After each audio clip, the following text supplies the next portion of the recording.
Hello, this is Jim Koppman with Rankin Technical College. Just wanted to do a quick video on the first hands-on test for the AWD 1111 Summer 2025 course. Since this is a hands-on test, I can't help you with the coding or anything. Just kind of wanted to kind of go over a few things in here and point out a few things. So, as stated in here, it says that when you go ahead and create this, you must submit this in your all coursework, your hands-on test, HOT1. Okay. And this is not just about like myself or the instructors being picky or anything, but it's kind of really important to put things in the right directory. More for any other reason is just that when you work in the real world, the way kind of things work when you have code and you submit code, code has to be in a certain spot. You can't just make up your own folder, make up your own things. It has to be in a certain spot because usually there's a service that comes and picks up the thing. It expects it to be in a certain spot, right?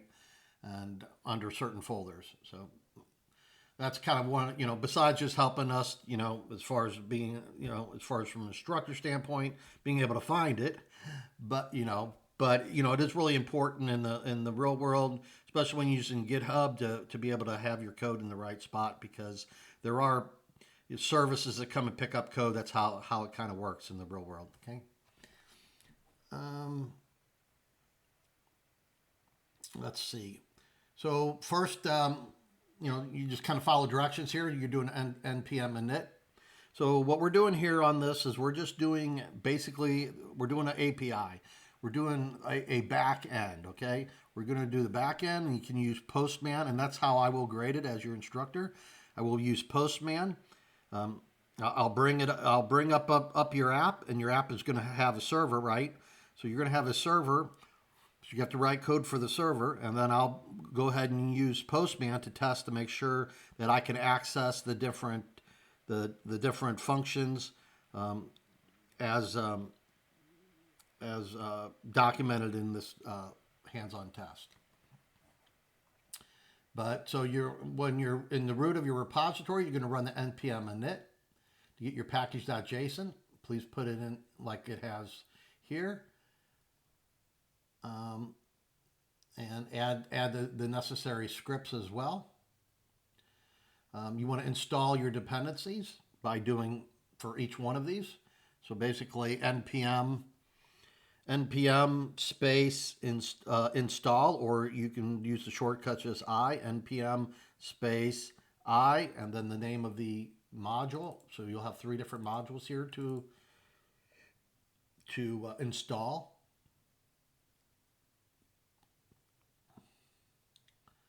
So right here it says the main. So this is, like I said, this is a small web API. And so we'll be using Node and Express for this. We won't be using Vite or anything like that.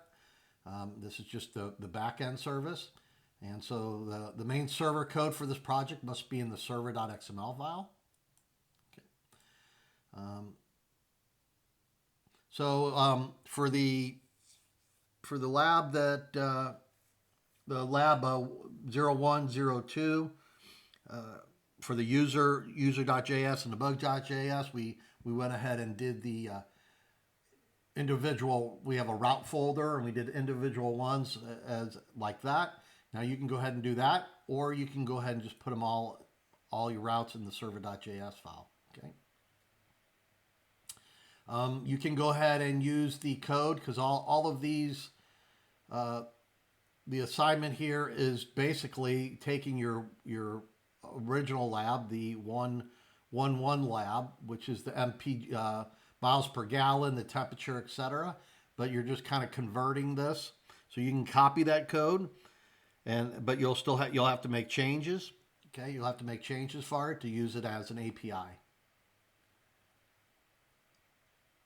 Okay. So that's why it's saying you can go ahead and use your code from here. Then you can use this. You can also look back at your user.js file and your bug.js file just for examples on how you need to write this. Okay. You want to use Postman to test these routes. And that's like what I said earlier. That's what I will be doing to test your routes. Okay, as far as best practices, to receive full credit for this assignment, you must consistently follow the below coding standards. Now, one, I just talked to I talked to Evan, the other instructor who teaches this course, and what originally this said indent two spaces per level, but traditionally, I think two maybe is a little more modern to a certain extent, but there's still a lot of people out there to do four spaces, and it's not something that's written in stone. This is how you really have to do it, or you really need to do it. But the important thing is make sure you indent in your code either two or four, if you're using two spaces or four spaces. And a lot of the editors have it set up where, you click when you click your tab, when you hit a tab, it's going to go over so many spaces, right? Mine is four spaces, and I've typically always used four spaces, but two is fine as well. But the important thing is just make sure that you're consistent across your code, that you're not doing two spaces in this function or this file and four spaces in this file. Okay, just make sure you're consistent. So that's what I'm going to grade on. As long as you indent the code two or four spaces, I wouldn't do any other numbers than that. Two or four is really, when we say standard, you can say it's two or maybe it should be four, but it's not like 3 and 6 or anything like that. So, either do two or four, okay? I do want to show something since we're talking about this. So here, like in this file, I've got two spaces here, and I want to just kind of show you a couple things here. I'm going to add some spaces here in this. Okay. So when you're coding here in Visual Studio Code, you can right-click and you can do Format Document. Format Document is going to call kind of the default one. Okay. And that can be changed, but the default one is set to basically four spaces. Now here I also want to change one more thing as well. I'm going to add double quotes here on this one. This is really not part of the hands-on task. It is and it isn't. I'm just wanted to kind of show you something here. So I'm going to save this. And so if I right-click here and do Format Document, it's going to go ahead because in Format Document, and I'll show you the settings for that, it has space, a tab being four spaces. It went ahead and, you've got your regular quotes here, you double quote here. Here, you still got single quotes, okay? So I want to show you a few things on this. So one thing is for right-clicking here, there's kind of two options. There's Format Document and Format Document With, okay? Format Document With can be some other ones that are also part of extensions that you have, like Prettier Code Formatter, okay? So I'm going to show you a little bit about that here in a minute too. But first I want to go ahead and show you, so as far as the default one, which is the Format Document, if I go to Settings here and go to, it's just going to be Settings. If you come in here under Text Editor, you'll see your tab size 4. That is where that is set, okay? So if you want to just use the default, which is, it's fine if that's what you want to use, and if you want it to be 2 spaces for D, you're going to have to change this to 2. If you want it to be 4, you can, you need to have this 4, okay? So this is for the default one. The default one doesn't have as much functionality as some of the other extensions, so I kind of want to show the other one as well. It does allow you to, here, let me see here. Where can I change that?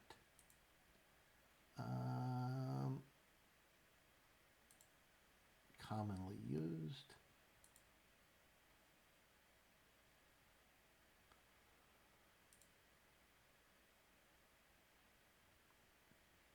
Well, I don't want to spend a lot of time working on this.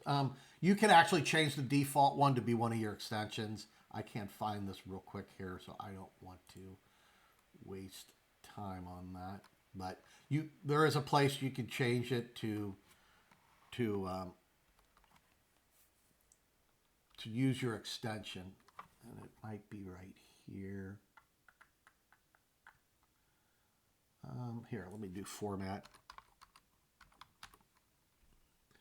Here it is. So what you can do here, you can leave it just like it is. That's how mine is. Or you can actually pick another one and make that your default one if you want a specific extension to be that way. Okay. And I'll just show you real quick. I'm going to show you this real quick. And like I said, I'm kind of spending a little more time on this than I really wanted to. So I'm going to go here into extensions, and I'm going to go to the prettier code formatter one. And over here, I'm going to click the settings here. Let me close this one, not to confuse them. Click here for manage, is basically settings here. Okay. Click settings. If I come in here, these settings are a little different on this one.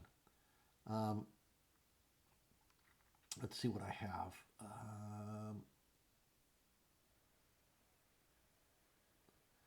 So I have 120.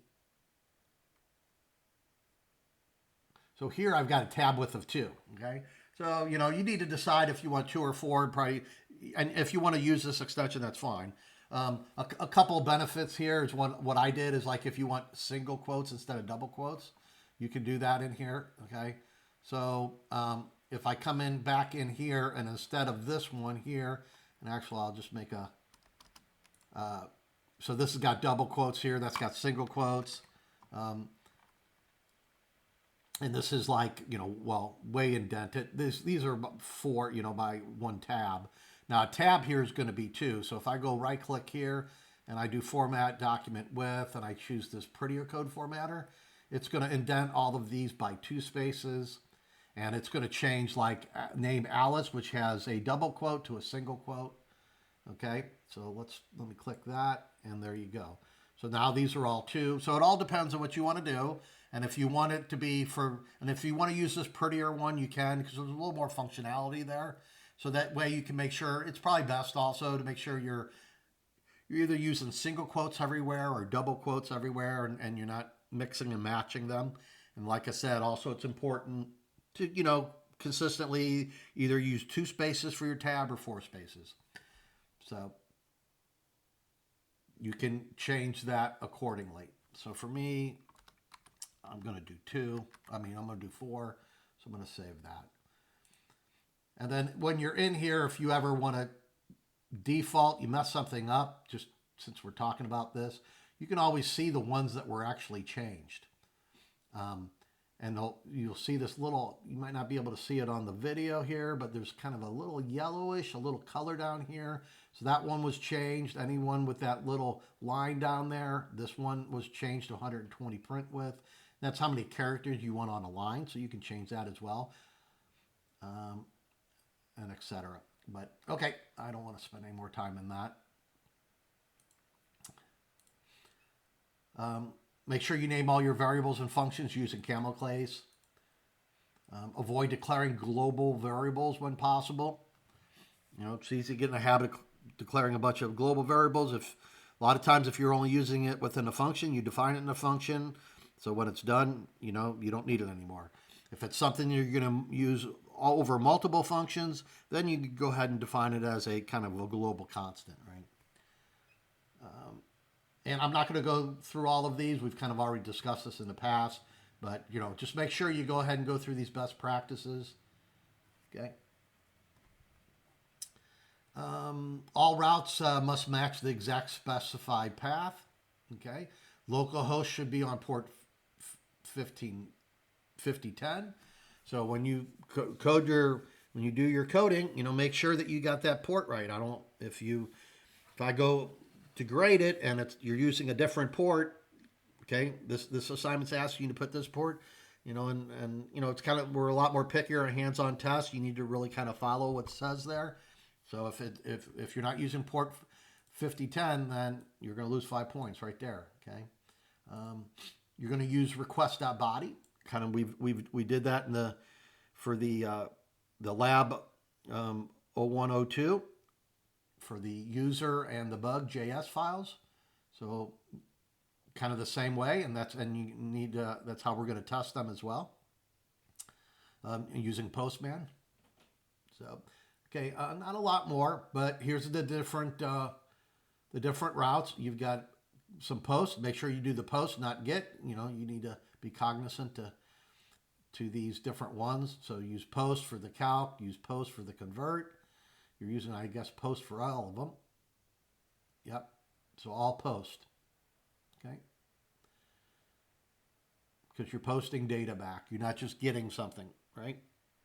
You're posting something and expecting something back, but you know, a get's usually when you're just saying, "Hey, give me a list of users, you know, give me a list of bugs." But here you're going to be sending some data. You're going to be sending a temperature. You'll be sending a miles per gallon, etc. So you'll be using post for all of those. So just follow this. Not much more. I am going to mention too much, but you know, make sure where it says using debug, you may use the debug like we've done. You've already learned how to do all of this. Okay, so this shouldn't be too bad. You know, I know a couple students had kind of their income tax brackets messed up, so you do want to kind of fix your income tax brackets because it's the you know, you need to make sure that you know the interest rates. It's a graduated system where the first whatever is 11,000 whatever, the first group pays 10%. So you pay 10% on your first 11 plus thousand. Then you pay 12% on whatever the number is, 48, you know, whatever, 48,000 plus. So, you know, it's not just one percentage that you pay for all your money. You know, you pay it for, it's a graduated system. So for the first, you know, the first 11,000, whatever it is, you only pay 10%, right? Even if you made $120,000, only the first, you know, 11,000, you're only paying 10%. So make sure you have that working correctly.